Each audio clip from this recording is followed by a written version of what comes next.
Hi, today I'm going to speak to you about Elise Boulding. My opinion about activism has always been somewhat narrow. I've never really read into it.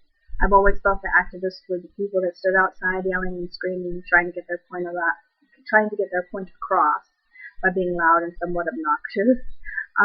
But that wasn't the case with Elise Boulding. She was a Quaker sociologist, and she wanted to make a change as far as no more violence. She was against violence and war, and she felt there's a way for everyone to be unified and in a unit without all the negativity and the destruction. She really focused and emphasized on the women's role in the peace process as well as the family role in peace process, and she also really focused on global I apologize for the spacing, international peace, and she focused as well on those types of things. I'm going to go through and talk about those and kind of cover where it all started, the family role, the women's role, and peace outside of our nation and our country. I may look down once or twice, but that's to look at the quotes that I have written in a little piece of paper. So I apologize if it looks like I'm reading. I'm trying to keep eye contact with you, and I know it's difficult, so I apologize for that as well. Let's start off with where Elise Boulding came from. She is from Norway. She was born in Norway, and she came to the United States as an infant. She came to the United States as an infant. She felt very close to her home, even though she was very far away from it. Norway was her safe place. Until World War II, when the Nazis came through and destroyed her home, Elise really felt violated, upset, and she felt that, the violence was not necessary. It really affected her and her family, and I think that's where the seed really got planted in her to feel this way about war and to become against war, anti-war, anti-violence. She felt that there were other ways to handle things without such devastation, and she was determined to figure out how and how she could spread that out into the world. She would study to find the role that women played. She really felt it important to study the past and older eras, such as in the 19th century and the 21st century. She felt it extremely important to look at what these women did then, or what the families did then, that created such peace among their cities or their countries or their place of home, because she had seen it happen and she knew it was possible. She studied Jane Addams. She studied Fenine Fern Andrew. I apologize for getting her name wrong. And she also worked with a good friend of her, Alva Madral, and they worked together in the WILPF, which is a Peace Freedom Association. She felt that the role of the women in the family unit was a crucial role in keeping the peace.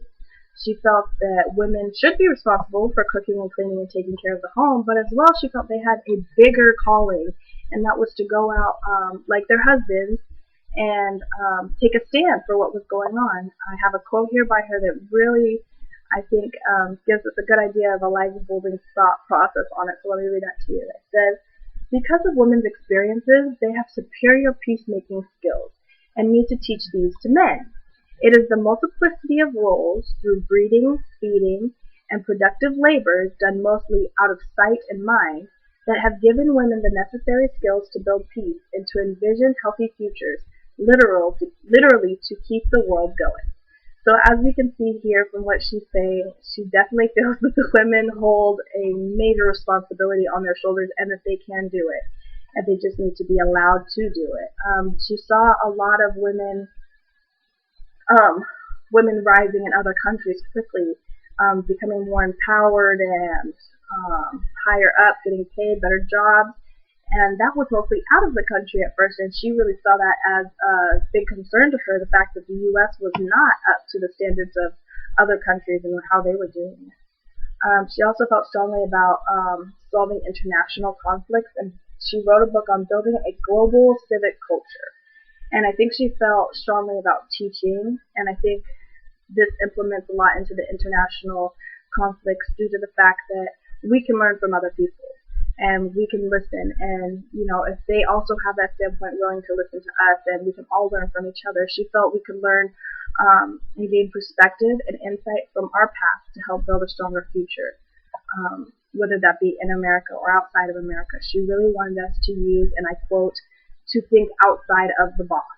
She felt that we should have our own minds and to use our imaginations, and she felt that we did not do that, and that we do not do that.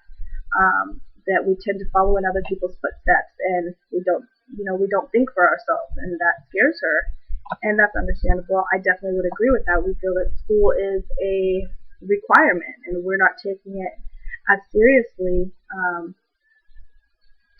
and we're not obtaining full benefits that we can apply to our life and our future. So I think it's important to listen, and I think that Elise Boulding felt that and strongly showed that in a lot of her work. She also talked about the family role in initiating peace, and she felt that this was one of the main places for making peace and spreading it. Being a mother of 5, I think that really influenced her and helped her push her feeling of importance in that area. She felt that children should always be listened to and be heard and paid attention to, and to not undermine their feelings. And because she felt that we could, as parents, learn from our children, which is very true, and that we can hear their thoughts and what's going on and validate their feelings, because when they become older, they are going to respond to the world and what they decide to do and how they decide to have feelings about things by how we parent them and what we show them and what we teach them. She had another quote that we must look towards society that set a high value on non-aggression and non-competitiveness, and therefore handle the conflicts by non-violent means. We can see how child-rearing patterns produce nurturing adult behaviors, and it's very true. The patterns that we set for our children now will then result in how they will be when they're adults. Elise Boulding had quite a few accomplishments, such as writing multiple books, and a majority of that information I found for this speech in those books, just by looking through. She had a lot of great points. Some of the books that she wrote: One Small Plot of Heaven, Reflections on Family Life by Quaker Sociologists, Building a Global Civic Culture, Education for an Interdependent World, which I mentioned before about education, Cultures of Peace, The Hidden Side of History. These are just some of the many books that she wrote that had a major impact and influence on us and many people today. And she was also involved in multiple associations. She was a founder, secretary, president in multiple different foundations. She worked for the United Nations, WILPS, IPRA, COPRED, UNESCO. Those are just some of them. I don't have time to go deeper, but if you would like, you can go look some of those up. Most of them are peace and freedom foundations and things of that sort. She also started a lot of peace. She brought a lot of peace associations to public schools as well. She received the World's Future Studies Federation Award. She was nominated for a Nobel Peace Prize in 1990, and she made extremely important contributions to the Women's Peace Research Fund.